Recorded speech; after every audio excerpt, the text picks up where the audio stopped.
Hello, everyone, and welcome to I Am Not Okay with Day. I am your host, Day. And today we're going to talk about something very special. But I have to be so honest, y'all, I'm not in a great mood today. um, I'm a little bit low for reasons that I will not discuss today on the podcast, maybe at another point in time. But this is something that happens to me. I'll have a plan, like, yes, I'm going to record on this day. Then something will happen, whether that is an external thing or my mood is not what I need it to be. And then I don't do it. But I am trying to discipline myself, stick to something, stick to the plan. On top of the fact that this podcast is called I Am Not Okay. So I'm trying to come here in my most authentic state. I don't need to come to y'all and pretend. I just don't. I've always shown up very authentically in whichever state I'm in, and today's just no different. So I'm also hoping that by talking about this today that it'll help my mood shift. So let's hope that actually happens. I think this might be an emotional podcast also, maybe. Who knows? We're along for the ride though. So let's dive in. What had me feeling some type of way, y'all? Many things. But I think one thing I'll talk about today is friends who are on the journey with you. I mean, I have amazing friends. They have been with me through thick and thin. And it's really amazing to walk through life with people and have them see you go through every single stage, happy and sad, um, just all the things in between. I mean, I think the reason that it has me feeling some type of way is because this morning I was feeling pretty low, and my friend was telling me just about how much I've grown and what she's witnessed through, just being with me in this journey. And, you know, yeah, it made me cry because it was like, wow, sometimes you don't realize it within yourself. Sometimes, especially for me, working on myself and going through different things, you get tunnel vision, I think, on the bad sometimes or the things that feel like setbacks. And so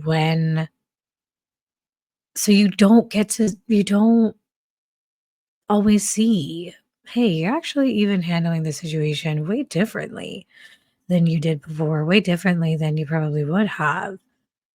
And you are so much stronger today. There's just so many things that you don't notice sometimes, but when you've already been on a path with somebody who's also seen you, when they also know just how hard it's been, you can believe them when they say, "Girl, you are doing amazing," and it's not something that they're making up or they're just trying to say to make you feel better because they've been there with you. And so I'm in this place today. It just made me so emotional thinking about that progress and thinking about the fact that I get to share that with my closest friends. So that had me feel some type of way. And speaking of progress, I think this is a good segue into what we're going to talk about today, which is healing from vaginismus. So I mentioned in the last episode that I was talking to somebody and I just casually blurted out, "Yeah, I heal from this," not even recognizing that A, I never said that before out loud, and B, that is true. And it's crazy because I was talking to the person another point in time and they were asking me, "Oh, okay, so how did you heal from this?" And kind of blurted out an answer because, of the situation. But I really sat and reflected on it more, and I thought, this is a great topic. This is a great thing to talk about, and it's also really good for me to actually dedicate an entire episode on the healing of the vaginismus specifically because it's been such a big part of my journey. And I think this will really help me also feel just be able to like actually see what I've done, and see what's happened. So I guess to get started, if you haven't listened to the episode called My Vaginismus Healed Me, go ahead and do that now because I think that will provide a lot of clarity to what I'm talking about today. But just in case someone's new here or they didn't hear anything before, I'm going to just give a brief summary of what has happened. So, and what I talked about. So, I've been diagnosed with vaginismus, and vaginismus is a disorder that causes painful penetrative sex. And so it's an involuntary tensing of the pelvic floor muscle that causes severe pain. The pain level, depending on the person, is not always the same, of course. But for me, it was pretty severe. And so anytime there was penetrative sex, it was extremely painful. And so I got married. Wow. I got married 10 years ago. That's crazy. And prior to getting married, I saved myself. And so obviously I didn't even know I had this, like this was going to be an issue. Of course, then I discovered that this was an issue. And throughout my marriage, it was a major problem. And it was, according to my ex-husband, eventually the cause for the divorce. I say that because there are many reasons I personally believe for the divorce, not just that. But nonetheless, that marriage ended, and that really messed with me in so many ways. Um, and so that's what I wanted to talk about today. So here's the thing about vaginismus. If you don't know, while it is a physical disorder in that there is physical pain with penetration, there is so much of the disorder that is also mental. Something that I had learned during my own, discovery and research and trying to understand the disorder is that it's a very common disorder for women who've been sexually abused in the past or have had like, you know, kind of violent sexual histories or experiences, which makes sense. It's like a traumatic response, right? If you have been sexually abused, the brain doesn't know. I mean, if you think about trauma just generally, your brain cannot differentiate between this is a safe situation and this is not. And so I think that there is a your body will react sometimes to trauma or to things that is it perceives as trauma, even if it's not. And so I remember when I learned that I had vaginismus, I was like, well, why? Because it's not like I have been sexually abused. That's not been my story, thankfully. And so it made it a lot more challenging for me because I could not figure out why this was happening. The second thing with vaginismus is there is no cure. There's no like one thing that you just do, problem solved, right? So there are things that you can do, right? So there are, dilators, which I talked about too. Dilators range from sizes. So, the whole premise is you practice sticking the dilators, moving it around to help expand so that it's less tight so that it causes less pain, essentially. But that is also not a guarantee. There are many women that I've seen who've used dilators, made success in dilators, and then had success with penetration. Um, and then there are women who've done it and did not have success. And there are people who've done it who've had success sometimes and then all the time. So it's really, there's no specific cure and there's no real telling, like, okay, just do this and problem is solved. And I remember when I went to physical therapy the second time, I my physical therapist gave me exercises to do, not only with the dilators, but she gave me exercises to do with my ex-husband at the time. A lot of those exercises were exercises to help emotionally connect with the partner, and then also work on different things to kind of get the body, I guess, like physically ready, But a lot of these things were a lot more mental. And that's the thing I wanted to say is that vaginismus is a disorder that is so much mental in that because of that physical pain, even the first time, and I think this was a little bit of my experience. Something that people tell you all the time, oh, you need to calm down, just be calm, relax.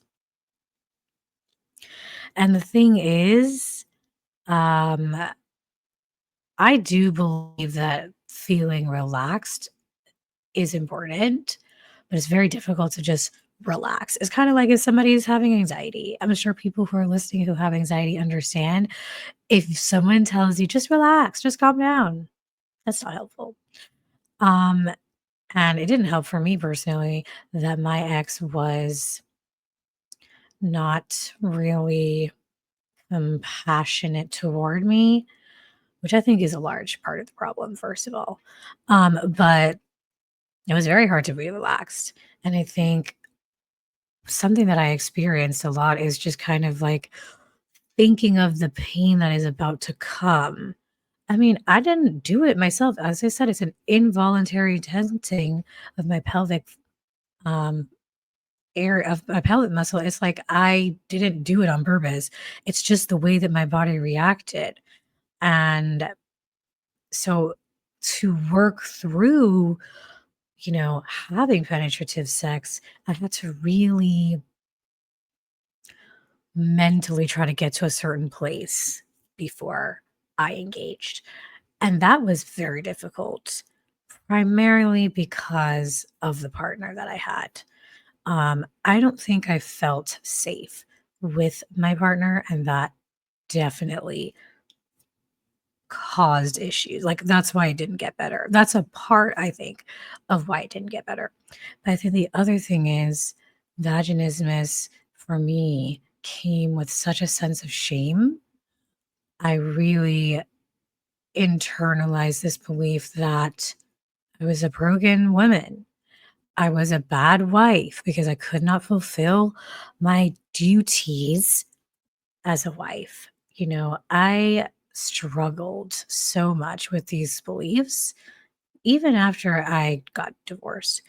And what I learned throughout these last couple of years of healing is that is the part that I had to heal the most. The mental aspect of this disorder is so much, I believe, more important than the physical part. And I don't even believe that the physical can happen without the mental. So something I also want to talk about is the fact that I do believe messages around sex that I received growing up through church also affected me. And I know this is something that actually a lot of people experience. And actually, I read The Great Sex Rescue. Actually, I didn't even finish reading it. Let's be real here. I tried to read it, but I got so triggered. Every time I tried to pick it up, it was too much. So I never actually finished it. It is my plan to finish it. Now that I'm in a better place, I should pick it back up. I will pick it back up, actually. Anyway, I remember reading that book written by 2 women. I think they were from the evangelical church, and they were talking about just some of the beliefs that women have from church, from, like, purity culture, and I read that, and I was like, "Oh my gosh," like, it actually made me feel less alone because I realized many women have these beliefs. I didn't even in the very beginning, at least, it wasn't even like, I wasn't even, like, thinking of the correlation between the messages around sex and, like, my beliefs around sex and how that would affect my mental going into marriage, but, I mean, now that I say it, of course, it makes a lot of sense, and so one of the things that I learned, I guess, and I fully internalized was the belief that a big part of my duty as a wife is to please my husband sexually. There are many, in my personal opinion, problematic um, messages of women submitting to their husbands. And actually, I do plan to talk about this specifically in more detail in other episodes of the podcast. But I believe that there is a false problematic message that women need to fully submit to their husbands in a way where even if A, they don't want to have sex, or B, it's painful, or like anything along, like there is this belief that you as a woman, you need to put your needs aside. And actually, I don't even think this is just in the church. I think this is a societal problem too. Women's pleasure, women's needs are typically at the back burner, probably because women are nurtured and conditioned to please others just generally. That, of course, that's going to bleed into our relationships, which I believe is what happened to me. And so when it comes to sex, the whole thing is you better please your man. I mean, I remember hearing a lot. You better please your man so that he don't go and find somebody else to please him. And I know I'm not the only person that's heard that. There is that message like you have to make sure your man is happy sexually so he doesn't leave you. How problematic. Like this is so not okay. One of the biggest reasons why this is not okay is because it reduces a woman's worth to what she can do for her husband or her partner. And that is I was very much victim to that. And I fully believed that I was no longer enough, that I was a broken person because I could not fulfill these duties, because I could not have pleasurable sex, because I could not, I mean, yeah, I didn't want to have sex. I avoided doing it at all costs because obviously it was painful. Of course, my ex-husband was not happy with that, but it came to a point where I was so afraid of him leaving me that I just decided to do it anyway. How messed up is that? It's actually so sad to think about. And so at the end, when he did leave me, right? I immediately internalized, "Oh, yeah, of course he did, because something's wrong with me. I couldn't do this. I couldn't fulfill this duty, and that's why he left." And so then I just, like, and it wasn't just at that point, y'all, because the reality is I felt this way the entire part of my marriage. And, I'm not blaming myself for this, but the truth also is that I really suffered alone throughout the entirety of my marriage. I didn't really talk about this with anybody, because mainly because it was so painful to talk about. I had a hard time just even admitting to myself some of the things that I was feeling. So to even talk about it with somebody else, like it was impossible. I did not talk about it. So I did not seek really counsel until later on. I saw a sex therapist kind of like maybe like 3 years into the marriage, I think. But then that was only for a few months, and then I kinda just, like, let it I didn't go back to it. But aside from that, though, my point is I didn't talk about it, and so I really couldn't come out of my head as far as these beliefs, and unfortunately, my husband was perpetuating these beliefs. You know, we were not having sex, therefore, he pulled back from me emotionally a lot. We were like roommates, and okay, and not in like the sense of, you know, I know a lot of marriages become in that roommate state, and that's a whole other thing.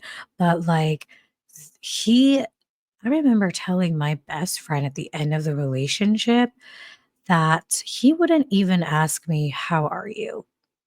Like, that is the point of disconnect that happened in that marriage because of that.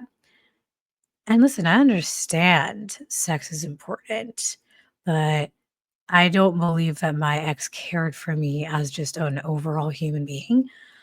And so I think because of that, you know, there was just not, there was no care. There was not that safety, you know? Anyway, this is not about him. The point I'm making here is I dealt with this alone, and I never was able to even hear from someone else like, no, like this, some other narrative. This is not okay. And it really didn't happen until after I left the marriage and after I talked about it with people that I was able to fully come to terms with the fact that this was not okay. And there's so many things that were wrong in this situation. And so after I ended or I got out of that relationship, I felt like, well, am I going to be able to find another man? Because no man is going to want me. I'm broken. I'm never going to be able to. And it's just like, ugh. Just even thinking back to that time and just the way that I thought of myself, it makes me really sad because none of those things were true. So that's the first thing I want to say to anybody who may be suffering from vaginismus. Or even like, because there are women who also like never had issues with sex and maybe they had a baby and then it became a problem because that happens as well. Changes to your body. But specifically, I want to say to women who have a similar problem, you are enough. You are not broken. You are worthy. This does not take away from your worth at all. Your worth is based on so much more than how you can serve people, what you can do for people. Your worth is not based on anything that you do. It's only based on your existence because all of us as humans are worthy because we exist. And mainly because of the fact that God is the one that created us and because of his love for us. We're going to come back to that. But I just want to emphasize that because that is a narrative I had to push for myself. I had to release the shame and feeling broken and flawed. And I had to embrace a new belief that actually, no, I am perfect as I am. I don't need to change anything. Just because this is a struggle that I have, that doesn't take away from my worth. Also, just because that man could not or chose not to love me through this doesn't mean I'm any less worthy. And I want to tell you that too, because I know that there are many women who've been left because of this. And I need you to know this is not your fault and that somebody else somebody else's lack of appreciation for you does not indicate that you are any less worthy. Okay. The two are separate. They have nothing to do with each other. Please separate your worth from any other human being. I mean, this goes with everything, even people who've had rough relationships with their parents and their parents told them bad things about themselves. This goes for you too. Just because they said things and they treated you bad, just because this person disrespected you, doesn't mean you're not worthy. Okay. So that was a big part of my healing. I had to really embrace my worth, embrace the fact that nothing is wrong with me, and the fact that God created me and He loves me unconditionally. Therefore, why shouldn't I also love myself unconditionally? Come on. If the God of the entire universe loved me in this way, why wouldn't I love myself like this? If He created me, He knew, He knew. I'm not saying that He created me with this, but I'm saying that He created me, period.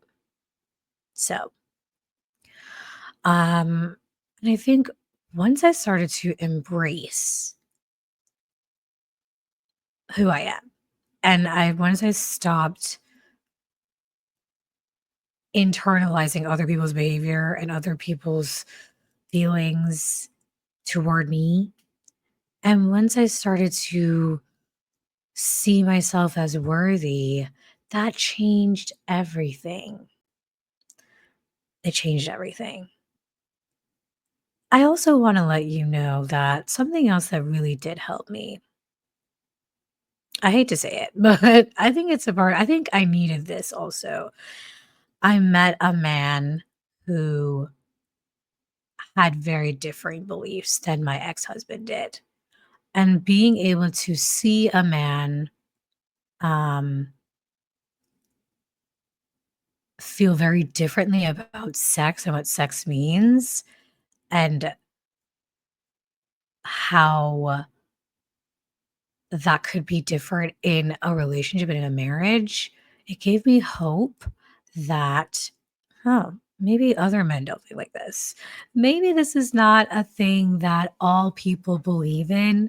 And so let me also separate this belief that all men only want sex and all men only care about penetrative sex, and that, just taking away the generalizations, you know, being able to see something else, to experience something else from another man, it really like made me see even more so, like, actually, I think a big part of the problem was my ex. And the fact that I did not feel safe with him. That is the other thing. I think something I've really, really struggled with vaginismus is the fact that I chose to have sex because I felt like I had to. I really had a belief at the time that there was no other option for me, which was not true.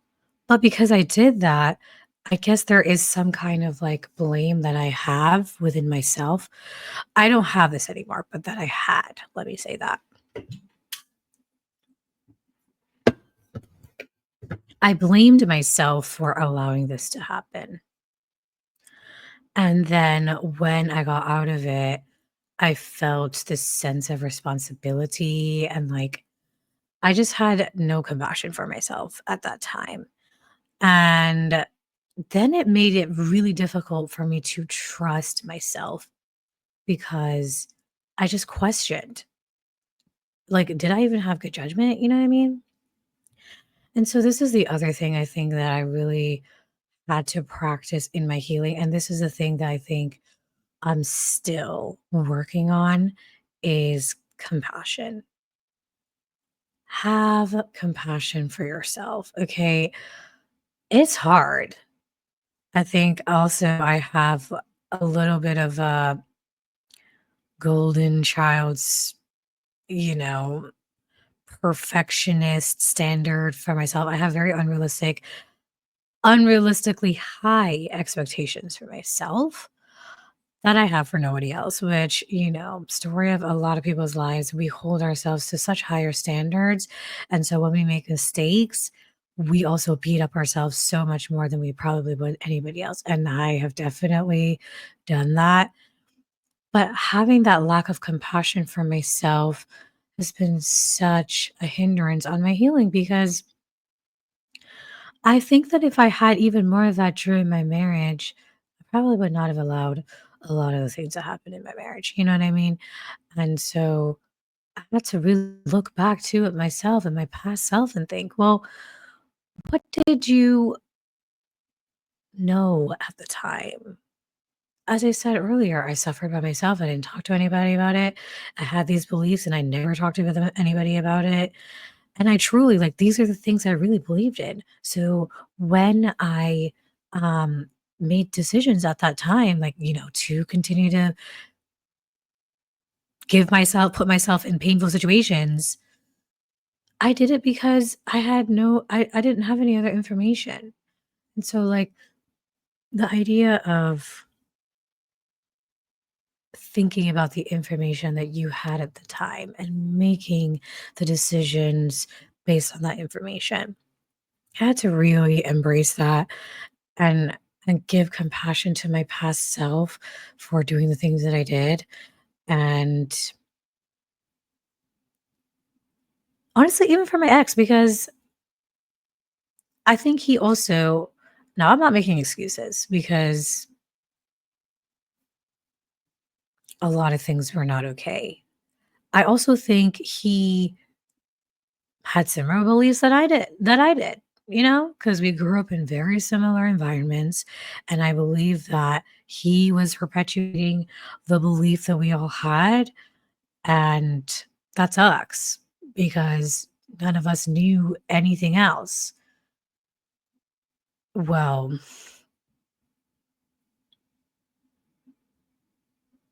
let me not say we didn't know anything else, but I will say we were we grew up in that kind of culture. And I think that was part of it. Now, there's still, again, no excuse because there are a lot of things that are still not okay. Anyway, the point I want to make here is practicing self compassion is one of those ways that I was able to fully heal from this. Um, because I also, again, it helped me to start to trust myself more, trust in my ability to know what is best for me, listen to myself, to my body, to my intuition, and follow that. And I think as women in particular, we know we have in that intuition, I strongly believe. Our bodies a lot of times tell you what you don't even know. Frankly, I believe that my body was letting me know that my ex was not safe from the beginning of time. It just took me a little bit to actually understand that mentally. I think that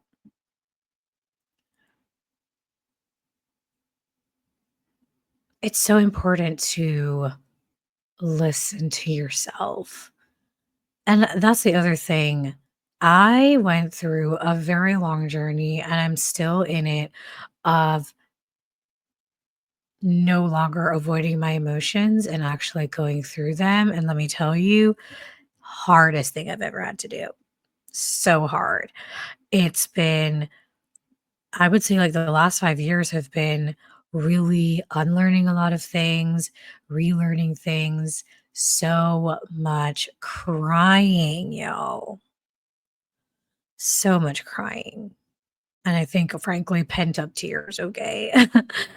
But being able to finally express myself, finally understand exactly what I'm feeling, that has also helped me know how to listen to myself. And I think this is the other thing. If you do not give yourself the space to know yourself, if you do not take the time to learn about you and give yourself permission to feel, you're not going to know what feels wrong and what doesn't, and that's something that I'm really valuing today because I would say one of the more recent situations that's happening right now is something has happened that made me I sensed the alarms, the feelings were I didn't like the way that I felt about it, and I because I've been able to now know, then I was able to do something about it. Didn't make it any easier, but I was able to actually address the issue, and so I think it's really important for all of us, but especially in this healing to embrace how you feel, let yourself feel it. Don't get stuck in it, but you gotta feel the feels, y'all. I mean, I talk about this all the time. It's an ongoing struggle, but you gotta feel the feelings, okay? And the last thing I wanna talk about is the fact that God, the healing as it relates to that spiritual healing for me personally. I don't think I could have healed from vaginismus without the Lord. Not I don't think. I could not, just period. I could not have done this without God, y'all. Um, and I know it might be hard if you're not somebody that believes in God to understand this, but this has just been my personal experience with Him. I think I mentioned last time that so many things are spiritual. A lot of the struggles that we have, they're not just connected to mental, they're connected to spiritual too. And I think in this healing process, I have leaned on the Lord so much. I've cried out to Him, and He has been there for me in a way, in such an unconditional way. But more importantly, God is the one that really helped me get rid of these beliefs of brokenness. When you read the Bible and you read stories about how God hears and sees you,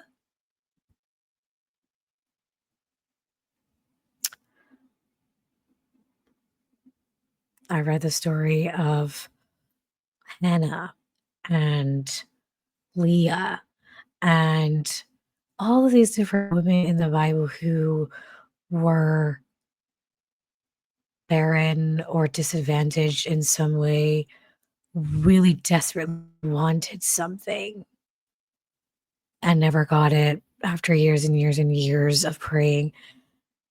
I mean, God eventually answered all of their prayers. But there's something about knowing that God sees you, He sees your pain, and He's working to fix it. And then surrendering that to Him. Um, I think there's a power in that because it's like it's not up to me to fix it. It's like less responsibilities, there's less pressure, and that trust in the Lord just grows. And I think for me, God really fought so hard for me, and it just makes me cry every time I think about it because when I think about how God fought to let me know how much He loves me, how much He cares about me. There are so many times, so many moments when I would question my worth and I would feel down to myself, and I would read a verse the next day, or someone would say something that is exactly what I needed to hear about what God felt for me, or I would listen to a song talking about how much He loves me, and I just really felt the Lord doing everything in His power to let me know, like, you are enough, and I love you and I care for you, and I don't want you to suffer in this way, and I'm gonna be here for you, and I am going to heal you. And I think, like, after a certain amount of time, I've definitely felt a lot of hopelessness. Like, is this ever gonna happen for me? am I gonna ever be healed? Right? Like, I prayed my entire marriage for God to heal this, and He never did, in the sense that the physical issue never got healed. And in fact, then I got divorced. Then my ex asked me for the divorce. But the reality is that divorce is the best thing that's ever happened to me. Okay. God knew that.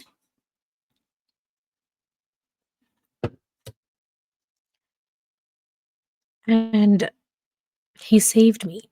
God saved me. I mean, I didn't have children with this man, thank God. Oh my gosh, can you imagine?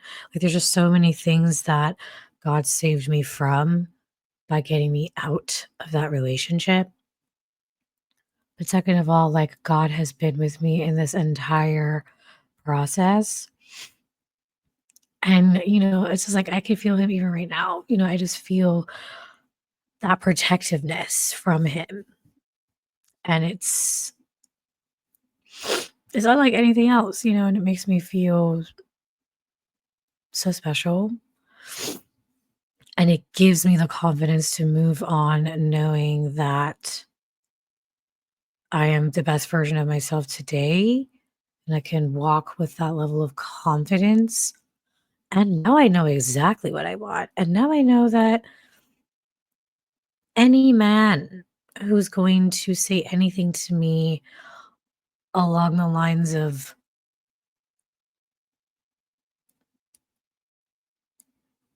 how can I say this? Any man can who holds the beliefs that my ex held or that I even held in the past still is a big no for me, dog. Mm-mm. I know exactly what to look out for. I also know that I need to make sure I'm feeling safe.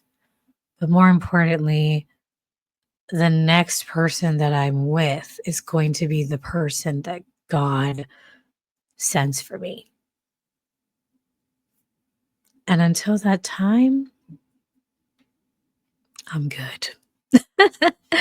And so I feel a sense of peace in that regard because I know God's got me. And I am now in a place of fully relying on Him and not trying to settle for anything because I'm worried about it not working out or never finding a man or whatever. Like, I'm not.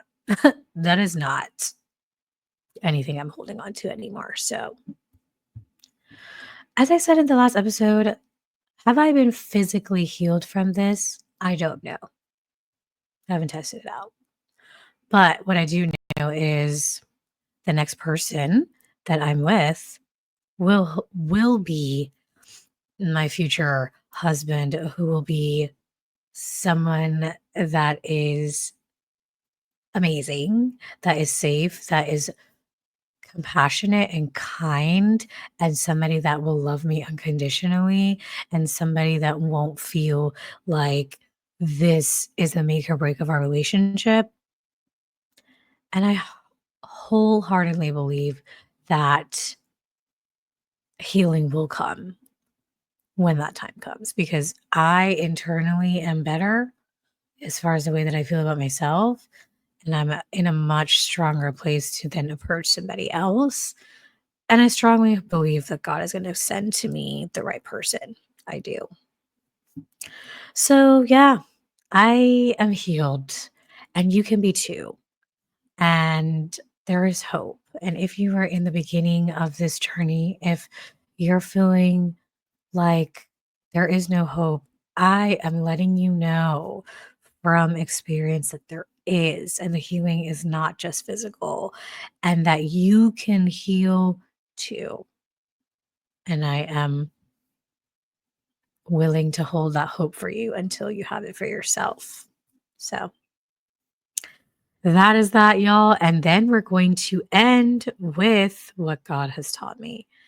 And I think the biggest thing is I've been doing a study on healing, as I mentioned. And what I'm learning is that sometimes healing does not come immediately.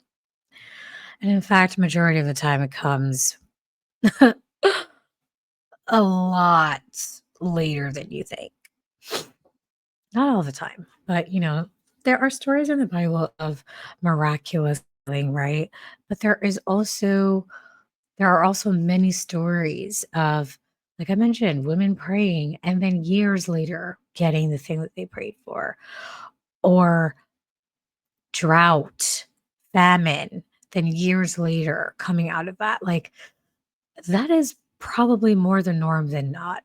And so, even me, I mean, I'm talking today about my healing, and the fact is, it's been years, y'all. I've been out of my marriage for 5 years now. This is the 5th year, and I was married for, like, 4.5 years.